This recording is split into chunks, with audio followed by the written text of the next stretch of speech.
इस्लाम में मेंढक को खाना हराम है। खाना तो एक तरफ, आप सल्लल्लाहु अलैहि वसल्लम ने मेंढक को कत्ल करने से ही मना फरमाया है। आप सल्लल्लाहु अलैहि वसल्लम के ज़माने में एक हकीम रहा करता था जो अद्वियात बनाकर मरीजों का इलाज करता था।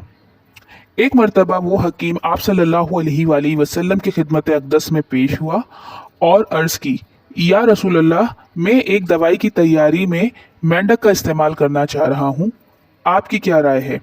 आप सल्लल्लाहु अलैहि वसल्लम ने उस हकीम को मेंढक के कत्ल करने से मना फरमाया। ये मसला अबू दाऊद की हदीस नंबर 3871 में आया है। अमूमन मेंढक बेज़रर जानवर होते हैं, लेकिन इसकी कुछ इकसाम जहरीली भी होती है। ये पालतू जानवर नहीं है।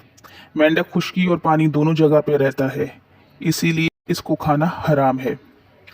मेंढक पानी नहीं पीता, ये अपनी जिल्द के जरिए पानी को जज्ब करके पानी की कमी को पूरा करता है।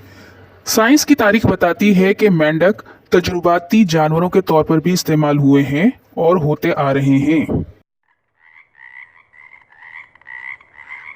एक ज़ईफ रिवायत में है कि मेंढक जब बोलता है तो अल्लाह की तस्बीह करता है। इसी तरह मेंढक का जिक्र कुरान पाक में सूरह अराफ आयत नंबर 133 में आता है।